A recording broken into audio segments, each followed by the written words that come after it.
कौन बनेगा प्रधानमंत्री आज है मुरादाबाद लोकसभा सीट में और मुरादाबाद के होटल क्लार्क्स इन परिसर में मैं अभिसार शर्मा आपका स्वागत करता हूं। एक जमाना था जब अजहरुद्दीन के लेग ग्लांसेस की दुनिया दीवानी थी, मगर सच तो यह है कि पिछले 5 साल में यहां सांसद रह के न सिर्फ वो खुद हिट विकेट हो गए हैं बल्कि पूरा मुरादाबाद क्लीन बोल्ड है। तो सवाल यह कि मुरादाबाद की बदहाली के लिए अजहरुद्दीन बतौर सांसद कितने जिम्मेदार हैं, इसकी हम चर्चा करेंगे। मगर सबसे पहले तमाम पैनलिस्ट का मैं परिचय करा दूं। हमारी तरफ से कांग्रेस के नुमाइंदे हैं एपी सिंह साहब और बीजेपी की तरफ से विनोद अग्रवाल, समाजवादी पार्टी की तरफ से एसटी हसन साहब और आम आदमी पार्टी की तरफ से गुरविंदर सिंह। आप सबका स्वागत है। मगर सबसे पहले आइए जानते हैं इस रिपोर्ट के जरिए कि उत्तर प्रदेश की सियासत में मुरादाबाद लोकसभा सीट की क्या अहमियत है। मुरादाबाद की पहचान देश में पीतल नगरी के तौर पर है। 1984 के बाद से यहां बाहरी उम्मीदवारों की जीत हो रही है। 2009 के चुनाव में क्रिकेटर अजहरुद्दीन सांसद बने थे। मुरादाबाद लोकसभा में आने वाली 5 विधानसभा सीटों में से 2 पर समाजवादी पार्टी का कब्जा है, जबकि एक सीट बीजेपी, बीएसपी और पीस पार्टी के पास है। मुरादाबाद की सबसे बड़ी जो समस्याएं थी वो तो अजहरुद्दीन साहब ले गए। अब नए प्रत्याशी जो आ रहे हैं हमारे 1984 के बाद से यहाँ पे बाहर के ही कैंडिडेटों को हम लोग झेल रहे हैं, लेकिन इस बार मुरादाबाद की पब्लिक जो है वो अपने लोकल अपने ही बीच का जो है प्रत्याशी चाहती है। कोई भी हो किसी भी पार्टी को, हमारी एक पब्लिक को आसानी होनी चाहिए बस। और पिछली बार अजहरुद्दीन जी एमपी बने, लेकिन उनसे कोई भी हमें काम पड़ता था तो हम कहाँ पकड़ें, उनमें मुलाकात ही नहीं होती थी। मुरादाबाद से इस बार अजहरुद्दीन की जगह कांग्रेस ने बेगम नूर बानो को यहाँ से उम्मीदवार बनाया। इस वक्त हमारे साथ मौजूद हैं। क्या चुनौतियां हैं इस बार, चूंकि कांग्रेस ने यहाँ से उम्मीदवार बदल दिया है, चूंकि यहाँ ये मुद्दा रहा है कि अजहरुद्दीन बाहरी कैंडिडेट थे, एमपी रहे हैं, तो इस वजह से आपको यहाँ पर लाया। मेरे ख्याल से वो एक स्पोर्ट्स कोटा होता है तो उसमें होने देना पड़ता है लोगों को जगह जगह। हो सकता है उनकी मांग कहीं और हुई हो तो वहाँ चले गए। समाजवादी पार्टी ने यहां से सैयद तुफैल हसन को मैदान में उतारा है, जबकि बीएसपी से हाजी याकूब कुरैशी उम्मीदवार हैं। बीजेपी ने ठाकुर द्वारा से विधायक ठाकुर सर्वेश को टिकट दिया है। तकरीबन 17 लाख वोटर 17 अप्रैल को उम्मीदवारों की किस्मत का फैसला करेंगे। तो आइए सबसे पहले 20 सेकंड में जानने की कोशिश करते हैं कि जनता क्यों वोट दे। नूर बानो कांग्रेस की तरफ से हैं, मगर उनकी नुमाइंदगी एपी सिंह साहब कर रहे हैं। 20 सेकंड में एपी सिंह साहब बताइए, जनता आपको क्यों वोट दे और आपका समय शुरू होता है अब। कांग्रेस ने जो जन कल्याणकारी योजनाएं चलाई हैं उनके आधार पर जो है जनता को दूरदर्शिता को ध्यान में रखते हुए वोट करना चाहिए, क्योंकि कांग्रेस ऐसी पार्टी है जिसने गरीब लोगों के लिए आरटीआई, बुनकरों के लिए उन्होंने कर्जा माफी की योजना, किसानों का 72,000 करोड़ रुपया खत्म हुआ। अब बात करते हैं हम बीजेपी की तरफ से। ये बताइए अग्रवाल साहब, ठाकुर सर्वेश कुमार सिंह को जनता वोट क्यों दे। ये चुनाव राष्ट्रीय मुद्दों पर लड़ा जा रहा है। भारतीय जनता पार्टी राष्ट्रवाद की राजनीति करती है, साथ ही विकास के लिए, और जो महंगाई, भ्रष्टाचार, बेरोजगारी और ये जो इस समय देश के अंदर और मेन मुख्य खत्म हुआ। अब समाजवादी पार्टी की बारी। डॉक्टर हसन, ये बताइए समाजवादी पार्टी को जनता क्यों वोट दे, आपका वक्त शुरू होता है अब। देखिए, इस वक्त सबसे बड़ा राष्ट्रीय मुद्दा सांप्रदायिकता का है। सांप्रदायिक हवा जो गुजरात से उठना चाहती है, उससे सिर्फ और सिर्फ समाजवादी पार्टी, हमारा नेता मुलायम सिंह यादव पूरे हिंदुस्तान को बचा सकता है, इसलिए वोट देना चाहिए।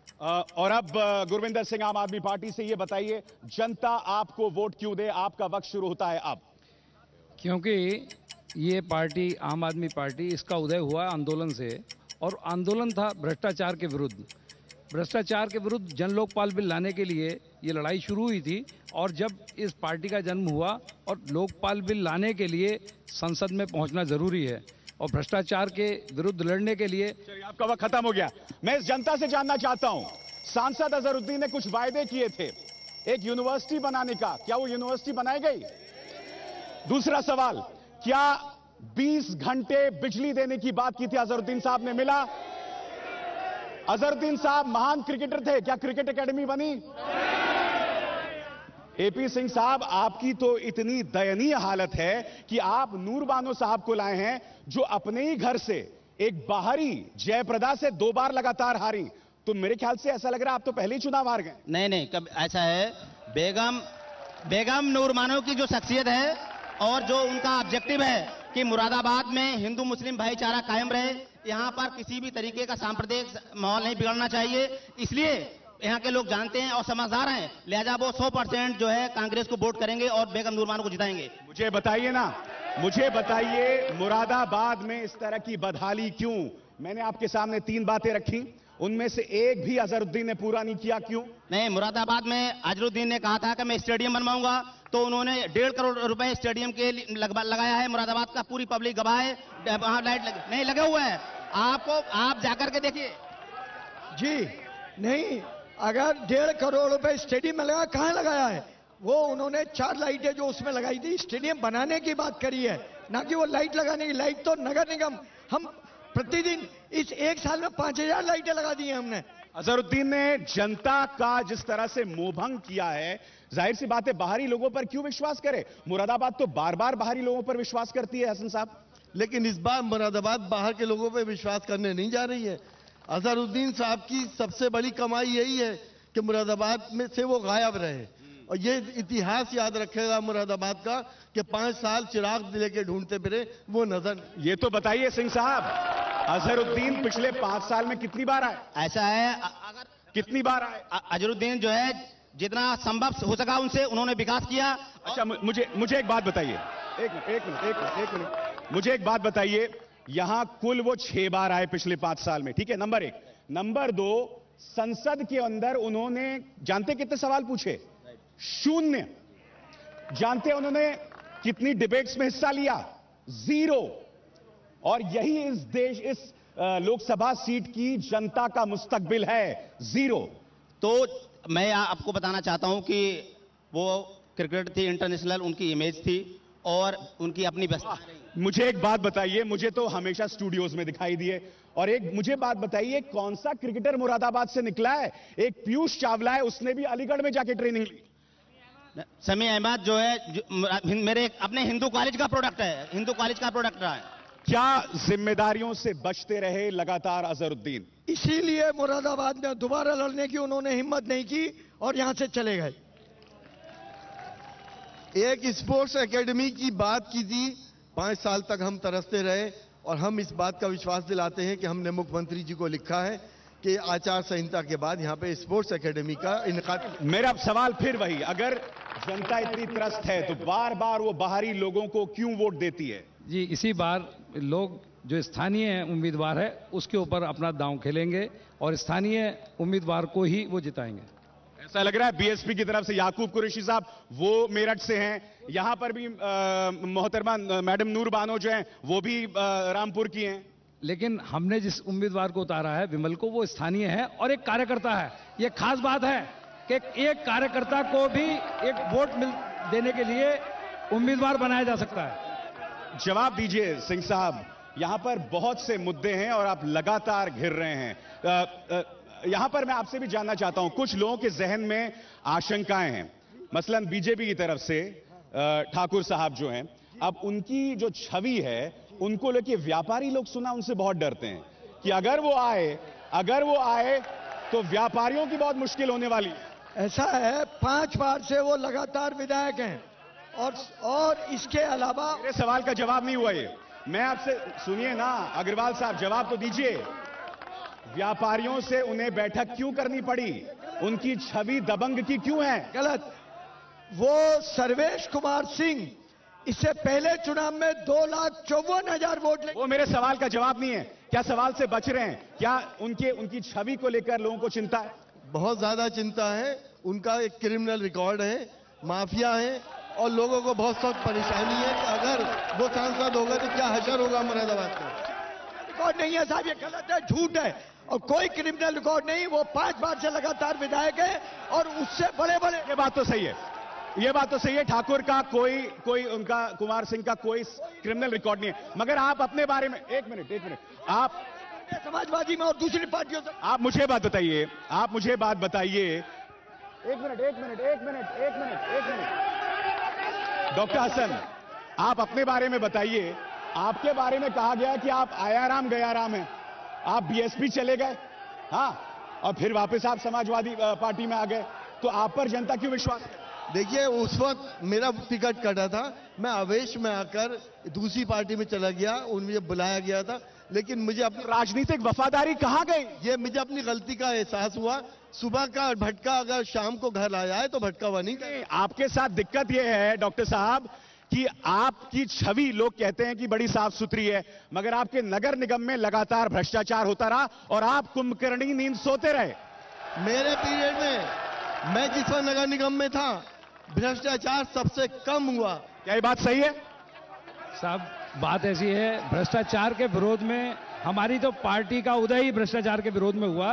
भ्रष्टाचार ना हो, इसीलिए हम ऐसे उम्मीदवार को चाहते हैं। जी नहीं, क्या हसन साहब अपनी जिम्मेदारी से आप बचे?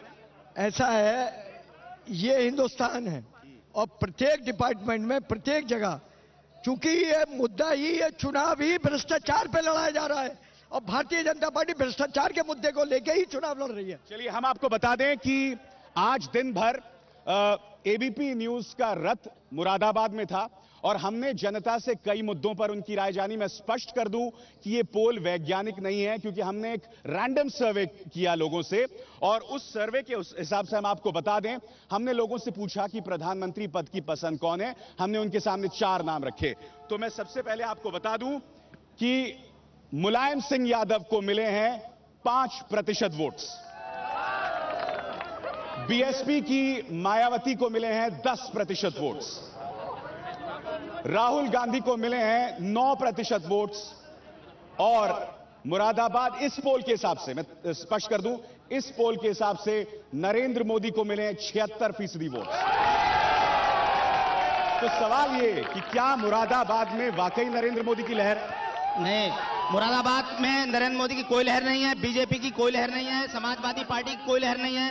कारण उसका सभी को पता है, थाने में मतलब लोगों के मर्डर हो रहे हैं, कोई सुनवाई करने वाला नहीं, पूरा आप पर आरोप है कि आप ध्रुवीकरण की राजनीति कर रहे हैं। ये सब गलत है। ये केवल सारे मिलके भी चाहे तो भारतीय जनता पार्टी का इस समय मुकाबला करने की स्थिति में नहीं है। क्या बीजेपी ध्रुवीकरण की राजनीति कर? देखिए, आपने जो आंकड़े दिए हैं उससे साबित होता है कि जो केजरीवाल साहब ने कहा कि मीडिया कहीं ना कहीं बिका हुआ है, आपने ऐसा लगता है कि आपने सिर्फ उन लोगों का मत लिया है। आपने अपनी तरफ से ये निष्कर्ष निकाल भी लिया। देखिए, आपने अपनी तरफ से निष्कर्ष निकाल भी लिया। माफ करिएगा, क्या आपके इस आरोप का कोई वैज्ञानिक आधार है डॉक्टर साहब? मैं बहुत लंबी बहस हो जाएगी, लेकिन आप इस बात को जानते हैं, इस वक्त माफ करना, मीडिया, मैं कह चुका हूं ये वैज्ञानिक सर्वे नहीं है। क्या आपने नहीं सुना?